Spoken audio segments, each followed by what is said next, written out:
que se refere à historiografia romana, a primeira característica que a gente vai identificar é a pobreza literária. Em relação aos gregos, quando a gente olha para os romanos e vê a importância que eles tiveram no mundo antigo, a gente espera mais. Porém, a gente vai encontrar uma historiografia muito aquém daquilo que poderia se esperar dos romanos. Por quê? Porque até o século III a.C., os romanos não produziram sequer um historiador. E por que essa historiografia romana foi desenvolvida tão tardiamente? Alguns fatores ajudam a explicar isso. O primeiro deles, talvez esteja relacionado à própria questão da escrita latina, né? Ela não seria um veículo tão apropriado para essa transmissão do pensamento crítico. Ela é uma escrita mais rudimentar, né? Outro fator importante talvez seria essa questão do contexto dos romanos antes da época das conquistas. O modo de vida deles, o modo de pensar, né, os costumes romanos antes do período em que os romanos vão realmente conquistar ali a Península Itálica toda, aquela coisa toda. Isso também talvez poderia ser uma coisa que ajudasse a explicar por que essa historiografia foi tão tardia. Quando é que a gente tem uma historiografia sobre Roma acontecendo? Né? Já vai ser lá por volta do século III a.C., a partir do século III a.C., e especialmente quando os romanos começam realmente a conquistar a Península Itálica, e aí começa a aprofundar os contatos com os gregos da Magna Grécia, os gregos da Sicília e os gregos ali da Grécia Balcânica também. São os gregos que vão transmitir para os romanos essa literatura mais rica, né? Numa língua, numa escrita mais rica. E os romanos, obviamente, vão receber uma influência muito grande dos gregos nesse sentido. Quando é que desata a historiografia romana exatamente? Né? Quando os gregos começam a se interessar pelos romanos, no momento em que os romanos estão ganhando importância no cenário do mar Mediterrâneo, e são historiadores gregos que vão começar a escrever sobre Roma. Isso aí já está ocorrendo por volta da Primeira Guerra Púnica. A gente já vai conversar sobre isso em outra aula. A gente vai ver as guerras púnicas, que são as guerras entre Roma e Cartago, pelo controle do mar Mediterrâneo. E a gente vai perceber que ali na altura da Primeira Guerra Púnica, quando os romanos começam a ganhar cada vez mais importância no cenário do mar Mediterrâneo, os historiadores gregos começam a se interessar, né, por Roma e começam a produzir sobre Roma. Então é interessante perceber que o desatar vem com historiadores gregos.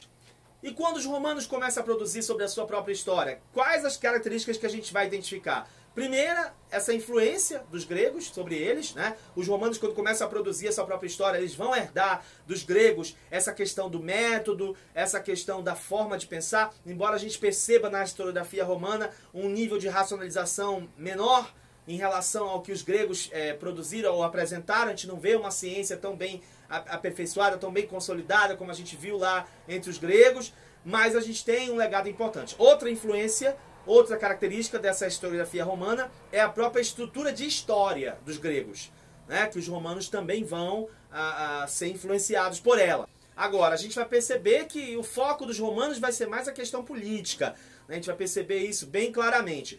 Uma influência que eles recebem, além dessa influência dos gregos e tudo mais, no que se refere às fontes, é com relação aos anais, né? O que são esses anais? Os anais, eles eram registros que os sacerdotes faziam contendo orientações para os cultos religiosos. Com o passar do tempo, o número de cidadãos romanos foi crescendo e ficou inviável os sacerdotes fazerem isso oralmente. Então, eles tinham essa responsabilidade de registrar as orientações religiosas ali naqueles anais. Agora, com o passar do tempo, e talvez provavelmente a partir do século IV, por influência do próprio Senado romano, os sacerdotes, o Pontífice Máximo especificamente, ele começou a registrar não só as orientações relativas à questão religiosa, mas começou a registrar também acontecimentos importantes daquele ano. Então falava sobre várias coisas, falava sobre os atos do Senado, os atos das assembleias, o preço do trigo, etc. Então com o tempo, os anais passaram a conter não somente orientações religiosas, mas também apresentar fatos importantes que tinham acontecido naquele ano. Não era exatamente uma obra histórica, né, propriamente. Inclusive a gente tem no século II a.C., né, um pontífice máximo que vai fazer uma compilação dessas listas, vai fazer uma compilação desses anais e vai publicar, né, a obra Os Grandes Anais, ou o Annales Maximus, né? E a gente vai perceber que ali não é exatamente uma obra histórica, né? Mas pela questão da concisão, né? Muito conciso aquilo ali que eles fizeram.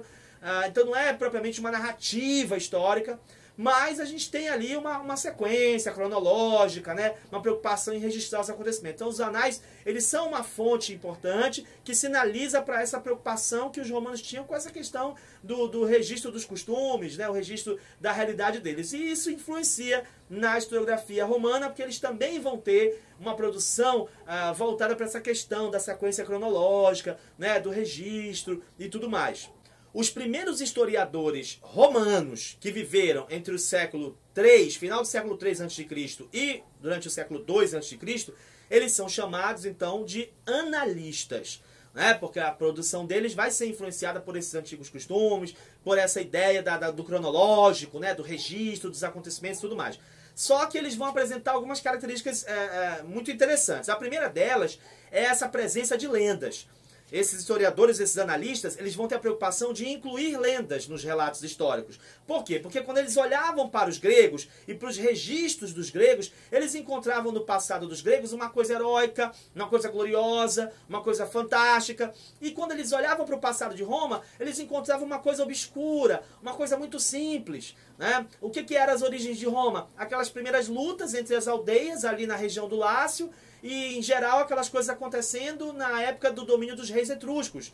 Então eles viram que era uma coisa muito simples. O que eles começaram a fazer? Eles começaram a incluir lendas, incluir o fantástico, o heróico, né, o fabuloso, para tentar enobrecer esse passado obscuro que Roma tinha. Então por isso a gente vai ter essa presença das lendas. Além disso, cumpre também um sentido interessante, que é o sentido de enobrecer o passado da própria aristocracia.